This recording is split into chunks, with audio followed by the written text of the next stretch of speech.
Boa noite a todos, sejam todos muito bem-vindos a mais uma aula do nosso curso.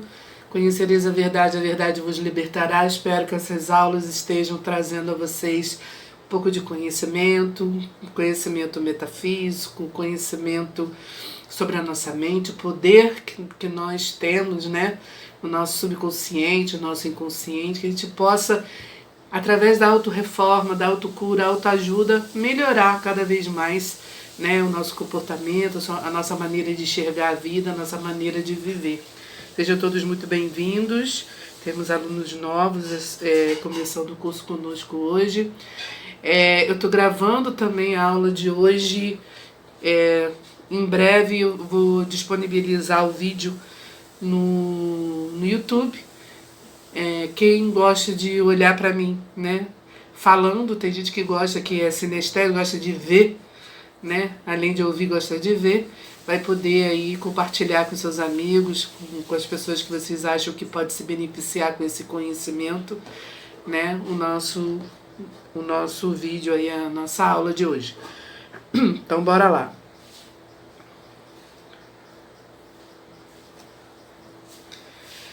Segundo Napoleão, a imaginação governa o mundo. Henry Ward Beecher, por sua vez, disse: a mente sem imaginação é como um observatório sem um telescópio. Pascal escreveu: a imaginação a tudo determina, cria beleza, justiça e felicidade, que são tudo neste mundo. A faculdade de formar imagens, denominadas de imaginação, é uma das principais da mente. É uma faculdade principal que a nossa mente tem. Tem o poder de projetar e revestir de forma as ideias, dando-lhes a visibilidade. Assim, podemos disciplinar, controlar e dirigir construtivamente a imaginação para conseguirmos o que queremos na vida, ou usá-la negativamente para imaginar aquilo que nós não queremos.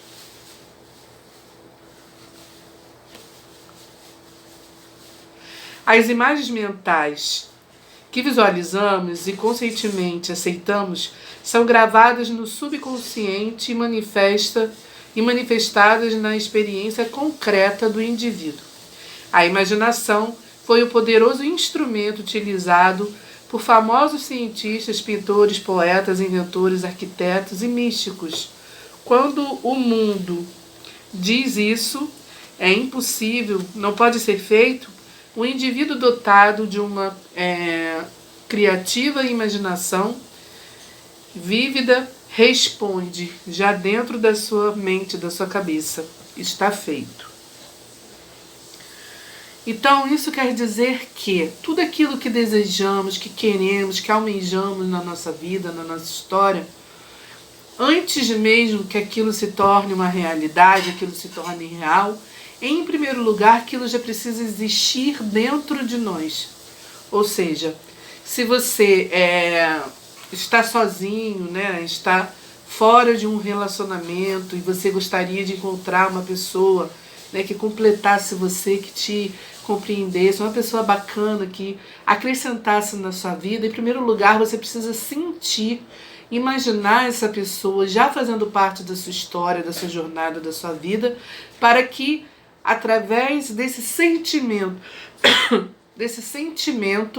né, de empoderamento daquilo que você deseja, aquilo se transforma numa realidade, né, concretizando na vida a tudo aquilo que você desejou. Eu, quando era adolescente, o meu maior sonho era ter um namorado. Toda adolescente, né, apaixonada, quer ter um namorado, né, uma pessoa para que ela possa compartilhar a sua vida, ir ao cinema e tal. E eu sempre fui uma pessoa muito reservada, né? Não era qualquer pessoa que eu queria, sempre fui chata. Então,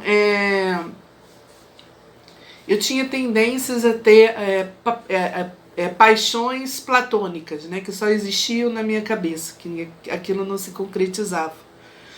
Até que um dia, né, Me enjoei dessa situação e comecei a imaginar, né, não uma pessoa que já existisse ou que eu conhecia, porque as paixões platônicas a gente idealiza uma pessoa que a gente conhece, né, cria toda uma história ali, um enredo na nossa cabeça com aquela pessoa, mas aquilo só existe dentro de você, não existe do lado de fora. Muitas vezes a pessoa nem sabe que você tem aquele sentimento por ela, então aquilo não cria congruência, não cria vínculo. Então eu comecei a criar um amor, né, invisível, uma pessoa que eu não conhecia, né, mas que eu sabia que existiria. Então, já naquela época, inconscientemente, talvez de outras vidas, eu possa ter trazido esse conhecimento. Eu fiz um caderno, né, elaborei um fichário, um caderno, onde todos os dias eu tinha um diálogo com esse amor, né, com essa alma gêmea, com essa pessoa maravilhosa que eu idealizava na minha cabeça. Então eu falava... Desculpa, eu tô resfriada. Então, se por um acaso eu começar a tossir, peço desculpas aí para vocês. Então, eu tinha esse diálogo, né, todos os dias com a minha alma gêmea. Então, eu mandava cartas, né, meu amor, onde você estiver, tô morrendo de saudade, não vejo a hora da gente se encontrar, que a gente possa ir ao cinema, passear, né? Às vezes eu contava, porque eu sempre tive o hábito de ter diário. Antigamente, na década de 80, de 90, nós tínhamos o hábito, né, as meninas, de ter um diário, né? De ter uma agenda, a gente chamava de agenda. As mães da gente tinham diário, a gente teve agenda. Então todo mundo tinha agenda, era coisa da época. Então eu fiz tipo um diário, né? Só que eu colocava ali tudo que tinha acontecido no meu dia, eu compartilhava com o meu suposto, né, a minha suposta alma gêmea. E durante muito tempo eu fui executando essa prática, né? Até que eu comecei a sonhar com uma pessoa, né? Inclusive vi o rosto e tal. E cheguei a desenhar. Infelizmente eu não tenho mais esses arquivos para mostrar, porque quando eu me casei eu deixei muitas coisas na casa do meu sogro e deu uma doida nele lá um dia, ele pegou todas as coisas que era nossa, que a gente demorou para ir pegar e tacou fogo e queimou. Eu fiquei muito chateada, porque eu gostava de ter, né, as cartinhas do meu pai, da minha avó, enfim, mas passou. Então eu desenhei, né? Acho que já começou minha psicografia ali. Eu desenhei o rosto da pessoa e eu já sabia exatamente como ela era. E um belo dia eu conheci um rapaz, né? De uma maneira inesperada. Eu estava indo numa festa, inclusive para começar a namorar uma outra pessoa. E essa pessoa não conseguiu ir. Por incrível que pareça, eu sempre tinha dinheiro para ir nas festinhas, para sair, mas naquele dia eu não tinha um tostão.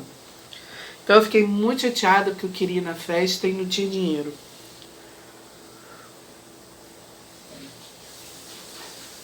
Mas como eu sempre pagava para todo mundo, né, ajudava todo mundo, eu tinha meu dinheirinho, porque eu era professora particular, um amigo meu chegou e falou, você não vai na festa? Eu falei assim, não vou porque hoje eu não tenho dinheiro. Ele falou, não estou te perguntando se você tem dinheiro, estou perguntando se você não vai na festa. Aí eu falei pra ele, mas você vai, por que você vai pagar pra mim? Aí ele falou assim, vai se arrumar logo, garota? Aí eu falei, você tem dinheiro? Eu que pagava as coisas pra ele, naquele dia tinha dinheiro. Aí eu fui na festa, né? Chegando na festa, esse rapaz que eu ia me encontrar nessa festa não foi, teve um imprevisto, que não existe imprevisto, né? O destino já estava todo determinado. Eu conheci, né, o tal rapaz do meu sonho. Na hora eu não prestei atenção, né? Mas era o tal do rapaz do meu sonho. E a gente ficou junto e tal. E a gente começou a namorar. Conclusão, que hoje temos 31 anos juntos, namoramos 4 anos e meio, noivamos, casamos, é um marido maravilhoso, companheiro, amigo, tudo aquilo que eu sempre sonhei, né? Então foi uma cocriação que eu fiz. Às vezes eu brinco, né? Que quando a gente é jovem a gente só quer saber do amor. Faltou eu imaginar o dinheiro, mas tudo bem. Mas é importante que eu cocriei aquilo que eu queria. Então, o que eu quero dizer é que antes mesmo que alguma coisa se concretize na vida da gente, a gente precisa sentir aquilo como se já fosse nosso. A gente tem que vivenciar aquela vida, aquela história que a gente quer, né? Eu sempre quis uma casa com um terreno muito grande, porque o meu sonho era ter uma casa com terreno grande para os cachorros correrem soltos, né, brincarem. E graças a Deus, né, hoje eu tenho uma casa com um terreno grande, bom.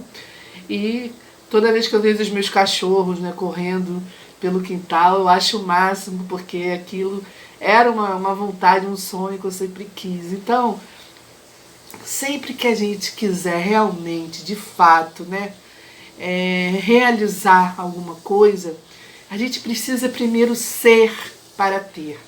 A gente precisa ter isso dentro de nós, né? O que você quer para sua vida? Qual o seu sonho? Você tem um sonho? Você tem vontade de ter alguma coisa? Qual é o seu sonho? Você já colocou isso no papel? Você já escreveu esse sonho? Você já sentiu ele como se fosse verdade, como se aquilo fizesse parte de você? Porque quando a gente tem uma vontade, um desejo, aquilo, pela espiritualidade, já é nosso, já existe. Se você se vê num trabalho, num lugar, numa cidade, né, numa viagem, né, se você tem muita vontade de alguma coisa, não desperdice essa oportunidade. Aquilo te pertence, é seu. É por isso que toda vez que a gente tem um sonho, um desejo, não compartilhe isso com as outras pessoas. A única pessoa que você deve compartilhar os seus sonhos, os seus desejos, os seus projetos é com Deus. É com o seu eu superior. Porque Ele sim sabe o que é melhor para você. É Ele que vai mandar para você, através de insights mentais, qual o caminho que você deve percorrer.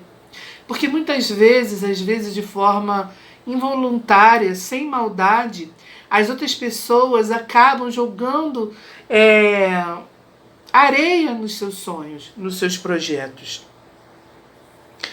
Porque aquilo não faz parte do know-how delas, do universo delas, da experiência, da missão de vida delas. Então, às vezes você está varrendo a casa e vem assim uma ideia, caraca, eu podia fazer isso para ganhar um dinheiro assim, assim, assim. Vem tudo programado para você, tudo arrumadinho, assim como se fossem pastas, né? Você faz isso, vai chegar a esse lugar, você fala com fulano, com ciclano, e você fala, caraca, eu tive uma ideia maneira. Você fala com alguém, um amigo, um colega, uma mãe, um irmão, um marido. O que você acha? A pessoa vai olhar para você e falar assim, que você vai falir. Claro que não vai dar certo. Que não sei o quê. Começa a colocar areia no seu sonho. Por quê? Porque aquilo não foi dado a ela. Não foi passado para aquela pessoa esse conhecimento. Aquilo não faz parte do insight da vida dela. Então, primeiro, às vezes a pessoa faz isso porque ela não quer que você seja mais do que ela. Ela tem medo que você se sobressaia. Às vezes é inveja. Às vezes é ignorância mesmo. E você acaba acatando, né? Acho melhor não fazer não. E você perde uma excelente oportunidade que o universo, que Deus colocou nas suas mãos. E deixa passar uma oportunidade. Quantas pessoas, né, acabam trabalhando em coisas, em lugares, porque o pai ou a mãe disse que era bom e não faz aquilo que realmente sempre teve vontade de fazer, né? Quando as pessoas chegam para você e falam, quando você é criança, o que você quer ser quando crescer? Uns falam, eu quero ser veterinário, eu quero ser médico, eu quero ser professor. E as pessoas falam, professor, professor ganha tão mal, ninguém respeita professor. Que professor, que nada. Você tem que fazer medicina, você tem que fazer advocacia, você tem que fazer não sei o quê. E você nasceu com a missão de ser professor. Já veio aquilo com você. Desde pequenininha você já botava suas bonecas ali para você dar aula. Você dava aula para os colegas da rua. É uma coisa que é sua, que é nata, é uma missão que você teve. Então, você acaba se desmotivando, saindo da sua missão de vida, daquilo que você veio desenvolver aqui na Terra, para vivenciar uma história que às vezes é até muito bem sucedida. Às vezes a pessoa faz uma outra faculdade, faz um concurso público, no TRE, por exemplo, tem uma estabilidade financeira, mas não é feliz. Ela passa uma vida inteira infeliz, insatisfeita, ela não sabe por quê. Ela, poxa, eu tenho um emprego estável, tenho um salário bom, eu tenho uma casa boa, mas tenho um marido bom, mas falta alguma coisa, não sei. Aí a pessoa entra em depressão, começa a achar que está com a síndrome do estrangeiro, eu não sou desse mundo, essas pessoas que estão fazendo parte na minha vida não tem nada a ver comigo, ela começa a se distanciar, né? Por quê? Porque ela não está dentro da profissão que ela nasceu para ser. Então não importa o que você gosta de fazer, é aquilo que você tem de dom nato dentro de você. O meu marido, por exemplo, ele é um excelente marceneiro. Só que ele nunca fez um curso de marcenaria. Mas desde criança ele sempre gostou de assistir Daniel Azulay, sempre gostou de criar coisas. Ele montava e desmontava peças de carro, ventilador. Ele gostava de mexer com ferramenta, com essas coisas. E a vida acabou colocando a gente, né, de uma certa forma, no artesanato. E do artesanato ele foi aprendendo, né, a duras penas, né, a fazer as artes na época. E hoje ele se tornou um grande marceneiro, tem um dom enorme, né, e nunca fez um curso de marcenaria. E às vezes ele manda o móvel, que ele trabalha pelo Mercado Livre, às vezes ele manda o móvel dele para as pessoas, e as pessoas mandam, né, marceneiros irem na casa dela para montar o móvel, o montador, e os marceneiros falam, nossa, esse cara é muito inteligente. Como é que ele fez esse projeto? Porque ele desenvolveu uma técnica que é só dele, né, que muito provavelmente ele pode ter trazido aí de outras encarnações, e ele desenvolveu esse dom que nasceu com ele. Então ele é feliz naquilo que ele faz, ele é satisfeito naquilo que ele faz. Poderia estar ganhando mais dinheiro, né? Mas, infelizmente, o nosso país hoje em dia está passando por um problema financeiro, né? Está uma época meio conturbada por conta de pandemia e tal, então deu uma queda, mas é geral, não é uma coisa que é só daquela pessoa. Mas ele faz aquilo que ele quer. E eu, de uma certa forma, acabei voltando para a minha origem, que é dar aula. Eu sempre gostei de ser professora. Tanto é que eu fiz o normal, cheguei a fazer pedagogia, mas por necessidades da vida eu tive que abandonar, né? Eu tive síndrome do pânico, eu não conseguia ir para a faculdade, porque a minha faculdade passava por um caminho meio conturbado, que tinha muitos tiroteios, e eu acabei criando síndrome do pânico na década de 90 e acabei me afastando, fui morar em outra cidade, acabei perdendo a vaga na faculdade. Mas de qualquer forma, o próprio universo, a própria vida me colocou de volta nesse caminho. né, de mestre, de dar aula, de professora. Então eu nasci para isso, eu gosto, eu amo aquilo que eu faço. Então, faça aquilo que você goste, que você ama, né, que você sente vontade, porque às vezes pode até não ser uma profissão de uma remuneração alta, mas é uma profissão que te dá satisfação, você se sente feliz de estar ali. E isso é o mais importante, né? Não é a jornada, o final do caminho que vale todo o caminho que a gente vai percorrer na vida, mas o caminhar, a vida propriamente dita, o viver um dia após o outro. Quantas pessoas, né, são milionárias, artistas, famosos, né, chegam ao ápice, mas falta um buraco, falta alguma coisa, eles não sabem o que é. Às vezes eles não estão na profissão que eles gostariam, né, estão ali apenas por uma oportunidade de negócio e fica aquele vazio ali dentro dela. E por isso acabam, né, até se suicidando, alguns tiram até a própria vida, porque falta alguma coisa e eles não sabem o que é. Às vezes falta a espiritualidade, né? Uma pessoa que está muito voltada só para a matéria, só para a materialidade, só para o dinheiro, só para a posse.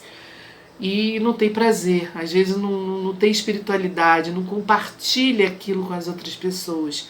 E isso acaba trazendo um desequilíbrio. Ou ela está trabalhando numa profissão que não a satisfaz, que não a deixa feliz.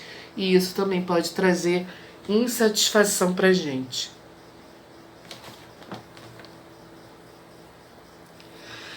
Fred Hennick se tornou presidente de uma grande empresa, utilizando o poder de gerar o sucesso de sua imaginação. O trecho que seguirá a seguir é parte de uma carta que ele escreveu para o autor e deu permissão para ele publicar. Nós estamos falando aqui de Joseph Murphy. Esse conhecimento é do autor Joseph Murphy. Entrei no mundo dos negócios juntamente com meus irmãos e irmãs. 3 meses depois, a nossa empresa foi completamente destruída por um incêndio. Recusávamos a pedir falência ou nos lamentar pelo acontecido. Decidimos recomeçar do nada e continuarei a imaginar uma grande empresa, com vendedores por todo o país. Mentalmente vi um grande prédio, uma fábrica, escritórios e boas instalações, pois sabia que, usando a alquimia da mente, poderia realizar os meus sonhos. Você foi de grande ajuda para mim e me encorajou fortemente na primeira visita que lhe fiz, quando me chamou de Senhor Presidente.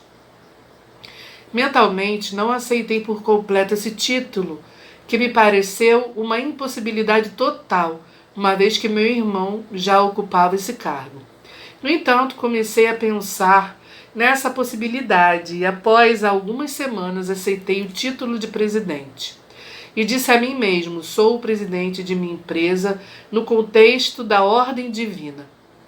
Ou isso ou algo ainda mais grandioso e importante para a inteligência infinita. E imaginei um escritório suntuoso com meu nome e título na porta. Gabinete do presidente. Com um sorriso aceitei por completo esse quadro e gostei dele. Em seguida, alguns fatos ocorreram. Em primeiro lugar, meu irmão, que ocupava o cargo de vice-presidente, resolveu deixar a empresa. Vários meses depois, outro irmão, presidente, anunciou que ia deixar os negócios para entrar na política. Minha irmã também saiu da firma e atingiu uma posição mais alta na vida dela. Todos os membros da família estão felizes em suas novas atividades e constantemente rezo, como oro por mim mesmo, para que tenham orientação e encontrem os seus verdadeiros lugares na vida. Então, de repente, me tornei o presidente. Esse passo gigantesco, que há apenas 18 meses parecia impossível, tornou-se uma realidade. E hoje a empresa está florescendo muito além dos meus sonhos mais ambiciosos. Acredito inteiramente no que você me ensina e que a imaginação é a verdadeira oficina de Deus.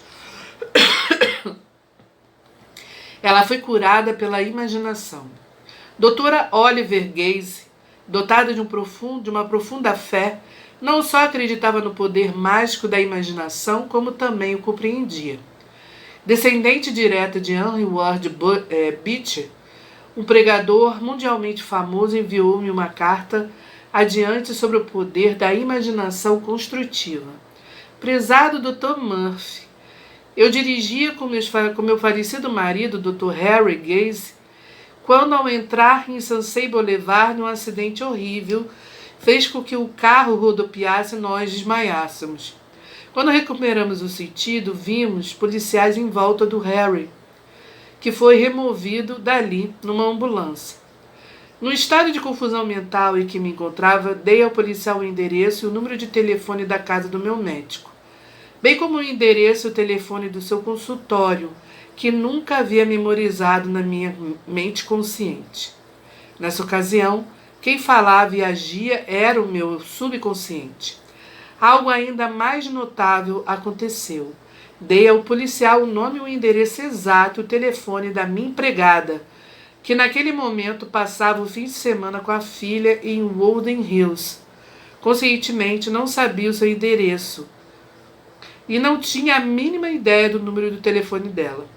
Esse fato indica autêntica clarividência e constituiu um exemplo perfeito de como o nosso subconsciente assume o comando em certas ocasiões da nossa vida.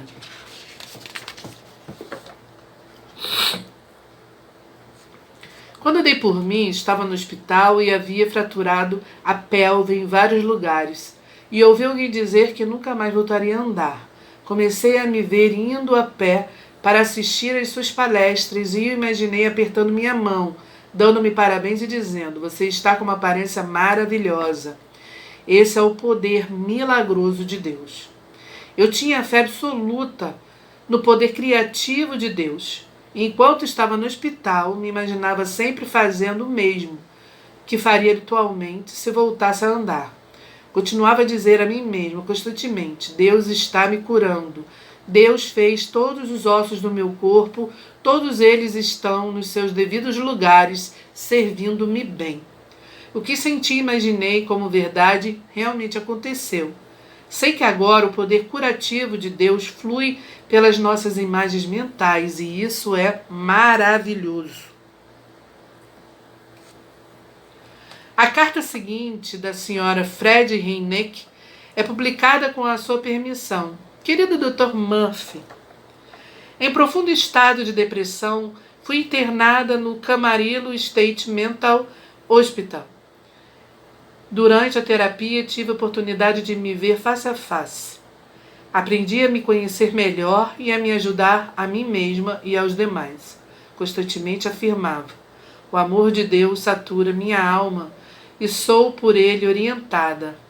Superei a depressão e tive alta. Acho que Deus me guiou quando fui assistir a sua palestra sobre o poder da mente subconsciente. O Senhor enfatizou a capacidade espantosa e milagrosa das imagens mentais. E comecei a me imaginar feliz, alegre, livre e bem-sucedida em tudo. Mentalmente, construí um belo lar. E muitas vezes durante o dia me sentava e imaginava o meu marido próspero, divinamente feliz, obtendo um grande sucesso na vida. Imaginava-o dizendo como se sentia realizado, o quanto me amava e regozijava-se pelo sucesso que a empresa vinha tendo. Imaginava meu filho como deveria ser, estudantes brilhantes, ativos e repletos de ardor e entusiasmo. Invariavelmente, construía uma imagem mental de uma vida tranquila, alegre e feliz. Vivia com essa imagem o dia inteiro e, de acordo com as suas instruções, todas as noites eu imaginava me dando parabéns por minha paz interior e tranquilidade, felicidade e liberdade para fazer o que eu realmente queria. Poderia ver o seu sorriso e ouvir o seu tom de voz. Tornei a imagem real e vívida. E tudo que construí mentalmente para mim, meu marido e meus 2 filhos realmente se transformou em realidade. Durante uma visita a Hood Torres, na Irlanda, conheci um professor chamado Patrick, que me pareceu estar muito pensativo. Então perguntei: em que você está pensando? Estou só refletindo sobre as grandes e maravilhosas ideias do mundo que crescemos e nos expandimos, respondeu ele. Nas Towers, vejo a idade das pedras. Em seguida, a imaginação me leva às pedreiras, onde foram cortadas e lavradas. Minha imaginação déspia. Com os olhos do interior não vejo a forma, mas a estrutura, a formação geológica e a composição das pedras. Por fim, imagino a profunda ligação delas com todas as outras rochas e com a vida. É possível reconstituir toda a história do povo irlandês simplesmente olhando para o Round Towers. Utilizando a imaginação, Patrick conseguiu ver seres imaginários invisíveis morando nas Towers e ouvir as suas vozes. Na imaginação, todo aquele local se tornou vivo para ele. E graças a esse poder, pude recuperar no tempo até um ponto em que não havia o Round Towers. Na mente começou a tecer uma narrativa sobre o local aonde tinha vindo as pedras e como quem as trouxeram, a finalidade da estrutura para o qual seriam utilizadas a história a ela ligada. E disse-me: quase consigo sentir o toque nas pedras e ouvir o som dos passos que desapareceram há milhares de anos. Como podemos ver, facilmente compreender, Patrick é imensamente popular como professor e escritor, além do muito solicitado em palestras, tudo em virtude do fato de usar a sua faculdade de imaginação. Então, o que a gente tem o que o autor veio nos ensinar hoje? Que devemos utilizar mais o poder da nossa mente, que devemos, em primeiro lugar, sentir e ser tudo aquilo que a gente deseja para a nossa vida. Se você deseja prosperidade, abundância, se você deseja um emprego, se você deseja um amor, uma família, uma casa, imagine em detalhes como é essa casa, os móveis que vai ter ali, como vai ser a egrégora daquele lugar que você vai comprar a sua casa. Não importa como isso vai acontecer. Se você sentir que aquela casa é sua, que ela lhe pertence, que ela faz parte da sua vida, o universo vai arrumar uma maneira de fazer com que você consiga realizar e concretizar os seus sonhos. Assim é com tudo, com um projeto, com uma vontade, com um desejo. Tudo aquilo que somos, que sentimos, emanamos para o nosso corpo eletrônico, nosso corpo eletromagnético. E como o nosso corpo é composto de íons, de magnetismo, atraímos para a nossa realidade tudo aquilo que desejamos, que sentimos. Então, não é à toa que Jesus dizia: orai e vigiai. Orai é estar sempre em comunicação com o seu sonho, sempre vivenciando o seu sonho. Escreva ele, releia ele, sinta ele 2, 3, 4, 5, 6 vezes ao dia. Existe uma técnica de reprogramação mental que você pode repetir o seu sonho ou uma frase 3 vezes durante a manhã, 6 vezes durante o dia e 9 vezes antes de dormir. Você vai impregnar o seu subconsciente com aquele desejo, com aquela vontade, com aquele sentimento, e aquilo, aos poucos, vai se tornar uma realidade, uma história contada. Muitas vezes ela acaba se tornando verdade, e quando você menos esperar, o seu sonho já se concretizou, já se realizou. Tenha uma fé inabalável. Jesus dizia: se disserdes ao monte, monte, se jogue ao mar, ele assim o fará. Por quê? É uma metáfora. Porque um monte parece algo impossível, mas para a espiritualidade, para o universo, não existe o impossível. Ele dá um jeito e aquilo realiza. Então acredite mais em você, Acredite nos seus sonhos, nos seus projetos. Se está na tua mente, se é aquilo que você quer, já é seu. Então tome posse daquilo que é teu, que te pertence, e siga a sua jornada. Ficamos por aqui, a gente se vê na próxima aula, na próxima terça-feira. Desejo a todos um excelente final de semana. Fiquem com Deus. Namastê.